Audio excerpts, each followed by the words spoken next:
Mumbai Sakinaka 90 feet road Mahatma Phule Nagar के पास 90 feet road से संग्रीला society होकर स्लम में जाने वाले रोड को संग्रीला सोसाइटी द्वारा बंद किए जाने के खिलाफ आज Madina welfare society, Saraswati welfare society, Jan Mohammad society के लोगों ने रास्ते पर आकर विरोध जताया। एरिया में रहने वाले लोगों का कहना है कि संग्रीला सोसाइटी ने 2008 में बीएमसी को लिखित दिया था कि रिजर्व जंगी F323 और गार्डन नंबर 1830 के पीछे बसे हुए रहवासियों को आने जाने के लिए हम इस रास्ता को दे रहे हैं, लेकिन बरसों बीत जाने के बाद आज इस सोसाइटी में हजारों की संख्या में बसे हुए वहां के नागरिकों को सोसाइटी के रास्ते से आने जाने पर प्रतिबंध लगा रहा है। सोसाइटी के रहने वाले गुलाम अजीज काजी, एलिसा मोहम्मद, हनीफ शेख, जुल्फिकार अली काजी, जान मोहम्मद बोडी के साथ हजारों की संख्या में लोग संग्रीला सोसाइटी के खिलाफ मीडिया के सामने सोसाइटी द्वारा किए जा रहे अत्याचार के खिलाफ विरोध जताया।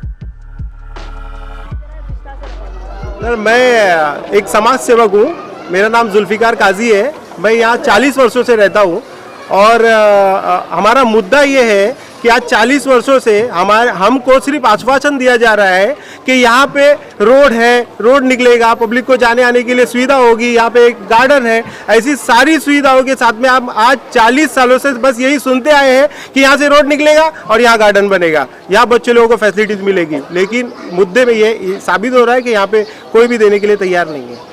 जिस तरीके से डिस्ट्रीब्यूट चल रहा है आप लोगों का, क्या है ये डिस्ट्रीब्यूट? मैडम ये ऐसा है कि यहाँ पे आज 300 साल से यहाँ पे एक बाउंड्री थी बनी हुई और उस बाउंड्री को तोड़ के कुछ लोग अंदर घुसे और जब उन्होंने उसका काम चालू कर दिए रूम बनाने का, तो हमने जब इसकी कंप्लेन की तो हमारी कंप्लेंट्स के अगेंस्ट में ये हुआ कि उल्टा हमारे ऊपर ही एक्सटॉर्शन का केस डालने की कोशिश की गई और हमको सताने की, इरिटेट करने की, हर चीज़ करने की कोशिश की गई। हम समाज सेवक है, लोगों के लिए लड़ते हैं, ये गार्डन की जगह है, यहाँ से आने वाला एक रास्ता है, इस रास्ते को भी बंद करके रखा गया है। न किसी को कोई सुविधा है, न किसी को भी इससे कुछ उपलब्धियाँ हासिल हो रही है और हर आने वाले लोग या जो भी पॉलिटिशियन लोग आप कहेंगे कि हर कोई इसका सिर्फ मुद्दा बना के रखा हुआ है, इसको कोई भी क्लियर नहीं करना चाहता।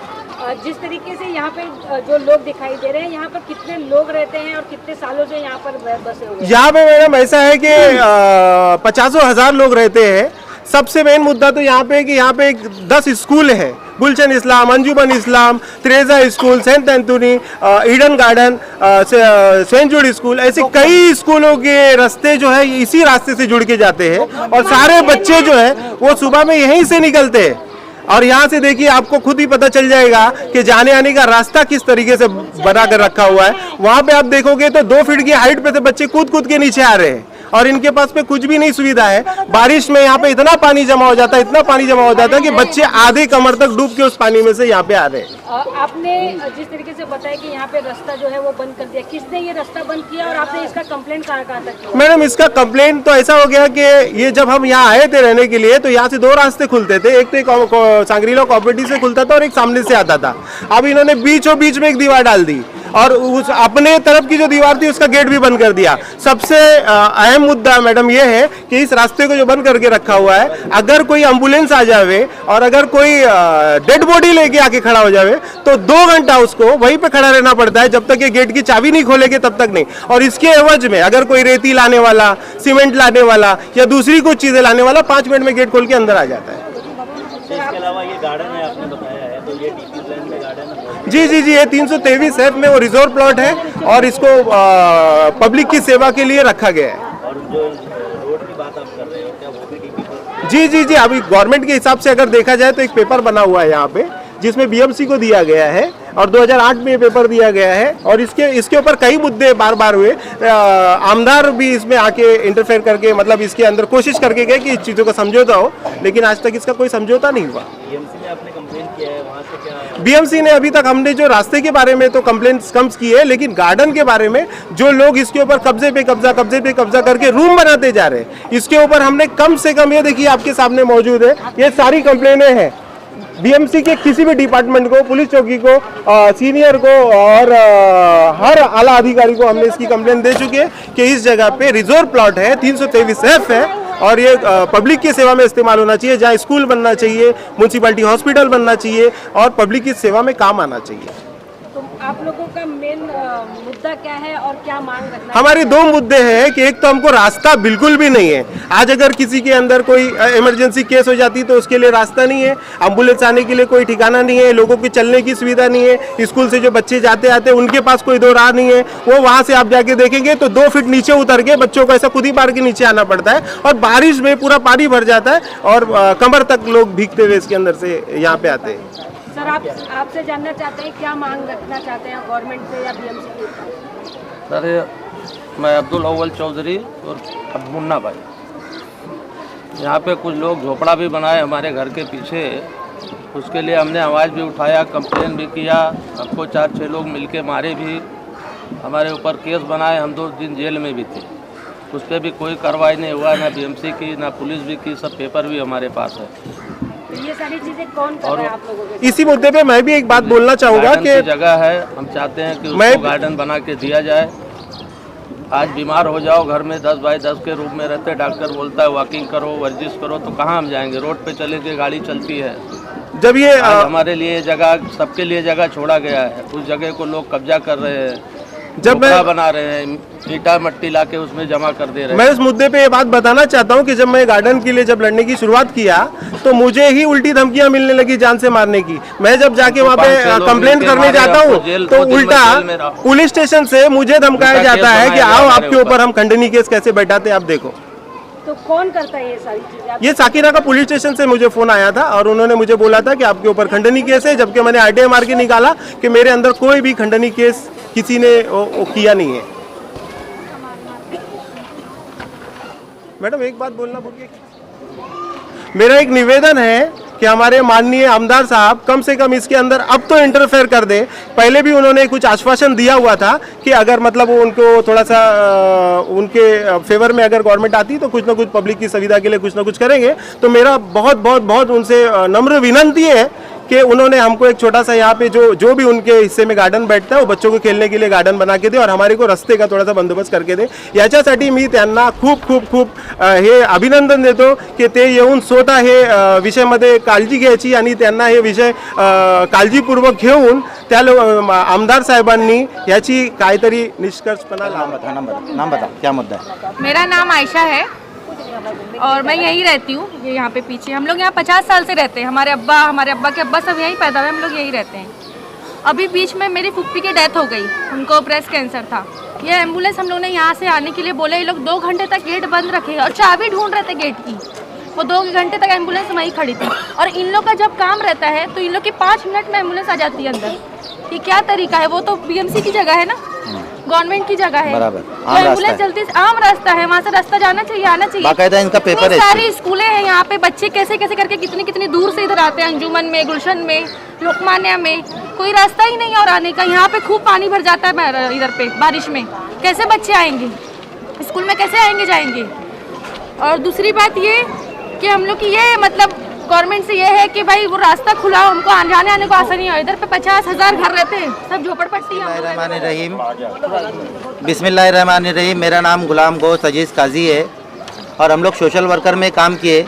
हम लोगों ने गार्डन की, हम लोगों ने मिला के कम से कम 150-200 कंप्लेन किए। रिजर्व जगह है, 150-200 कंप्लेन करने के बाद ना बीएमसी ने एक बार तोड़ के गई, दूसरे बार डेमोनेशन की तारीख दी है और कम से कम 15 तारीख दी और पुलिस बोलती है कि पुलिस लिख के दे रही कि पुलिस बंदोबस्त नहीं। 15 बार देने के बावजूद मतलब इतना ज़्यादा बीएमसी और पुलिस में करप्शन है। और वो जो रिजर्व जगह है समाज कल्याण की जगह है, हमारी मांग ये है कि वहाँ पे गार्डन बना के दिया जाए और समाज के लिए आए। और जबकि हम लोग ने 150-200 कंप्लेन दिए तो इन्होंने मुन्ना भाई के ऊपर केस लगा के हम लोग ने कोर्ट से छुड़ाया मुन्ना भाई को, जो इसके पहले जिन्होंने स्पीच दिए। और उसके बाद मेरे भाई को खंडनी के केस में पुलिस ने 2-2 बार बुलाई। मेरे को बाद में मेरे पर बोले कि तू केस वापस ले ले, ये एलिगेशन वापस ले ले गार्डन का, नहीं तो तेरे को खंडनी का केस लगा के तेरे को हम लोग अंदर कर देंगे। मैं बोला भाई मेरे को अंदर कर दो। मेरे घर का देखो, ये मेरा सामने घर है, कम से कम हमारा घर 70 साल पुराना, हमारे दादा यहाँ पे रहते थे। और हमारे घर को, और वो 7-12 में है, हमारे घर को इन्होंने बीएमसी ने खोटा नोटिस भेजा। जब हम लोगों ने इधर पे रिजर्व जगह के लिए वो किए नोटिस, तो इसके बाद खोटा नोटिस भेजा और हमारा घर तोड़ने की धमकी दिए। और हम आवाज़ उठा के थक गए। देखो हमारे पास 150-200 कॉपी है, हमने बीएमसी को कॉपी दिए, मंत्रालय में दिए, यहाँ के कारपोरेटर को दिए, यहाँ के मौजूदा आमदार दिलीप मामा लांडे को दिए, लेकिन हमारी कोई सुनवाई नहीं हो रही। हमारी सिर्फ आप लोगों से अब ये उम्मीद है कि भाई मीडिया की बात हमारी मुख्यमंत्री साहब तक जाए, और मुख्यमंत्री का खाता नगर विकास खाता है हमारे एकनाथ शिंदे साहब का, और यहाँ ये जो हमारे उप मुख्यमंत्री साहब है देवेंद्र फडणवीस साहब, रोज़ असेंबली में करप्शन पे स्पीच देते हैं, लेकिन करप्शन ये लोग करे तो मतलब इनकी पार्टी का, ये यहाँ का जीतू भानुशाली इसका अध्यक्ष है संग्रीला सोसाइटी का, इसने, और ये अफजल चौधरी, इसने मेरे को जान से मारने की धमकी दी। लेकिन मैं पुलिस चौकी में नहीं गया, मैं जानता हूँ जाऊँगा तो ये लोग लिखेंगे नहीं, क्योंकि हमको इनसे हाँ, और ये तो बेचारे जेल भी चले गए, और वो हमको जान से मारने की धमकी देते हैं लोग। तो हमारी ये अपील है कि भाई हमको पुलिस सुरक्षा दी जाए, और हमारे ये यहाँ के मौजूदा आमदार जो कि कार्य सम्राट कहे जाते हैं दिलीप मामा लांडे, हमारी उनसे ही अपील है दिलीप मामा लांडे से कि रिजर्व जगह यहाँ पे गार्डन भी बनाया जाए, और हमारी जान को धोखा है, ये लोग कभी भी हमको मार सकते हैं। खास करके जीतू भानुशाली जो कि अभी फिलहाल इस सोसाइटी का अध्यक्ष है, क्योंकि उसने रास्ता रोका, हमने रास्ते का पूरा पेपर निकाले, हम आपको मीडिया को एक एक कॉपी सब दे देंगे कि इसने जो है बाकायदा स्टम्प पेपर पे इनका एग्रीमेंट है कि ये आम रास्ता है, आम रास्ता रोक के रखे। रास्ता जो है वो हिंदुस्तानी हर नागरिक का अधिकार है, और बल्कि हमको अधिकार नहीं मिल रहा है। क्यों? कि हमारा कोई सुनने वाला नहीं। तो इसीलिए हमारी आपसे विनती है, आप जैसे मीडिया बंधुओं से, कि हमारी बात को मुख्यमंत्री साहब तक पहुंचाया जाए। इसके लिए 3 गाला चाहिए, 3 गाला मिलेगा, ये गार्डन बन जाएगा। 3 गाले का बंदोबस्त करो उधर। ये लगाओ, ये लगाओ, ये लगाओ, ये लगाओ, ये लगाओ, ये लगाओ, ये लगाओ, ये लगाओ। बैठिए बैठिए, जो भी बोलने का है बोलो। एक मिनट बैठिए ना, पहले बैठिए, झगड़ा करने का तुम लाइव तरफ आए बोलो। क्या प्रॉब्लम क्या है भाई? अफजल भाई से प्रॉब्लम क्या है? आपके ऊपर कुछ एलिगेशन क्या एलिगेशन है? और जान से मारने की धमकी दी किसको दिया? और ये मैडम किसको दिया? बेटा किसी भी मजदूर आदमी को परेशान करोगे, रोड है बेचारा, हमारे पास उसका एविडेंस है। एविडेंस तुम्हारा नल्ला है। नल्ला है तो हम कोर्ट में चैलेंज करेंगे। कोर्ट में क्या चैलेंज करोगे? वो बेचारा वहाँ का पेपर लिया है। वो जो दिखाया उधर का है, इधर का नहीं है गरीब लोग का। सुनो, दूसरी बात, वो एम्बुलेंस छोड़ते हैं, सुनो, वो एम्बुलेंस छोड़ते हैं, वो तुम्हारा घर बनता है तो घर के लिए रास्ता देते हैं, वो तुम्हारे मैयत होती तो मैयत के लिए गाड़ी देते हैं, तो उनको क्यों परेशान कर रहे हो तुम? वो पब्लिक नहीं है। अपना संडास पे घर बनाया है, क्यों नहीं रे भाई? तेरी जमीन पर हम भी नहीं बनाए। पेपर दिखा, पेपर दिखा, पेपर दिखा। तू है कौन? तू है कौन? तू है कौन? मालूम है?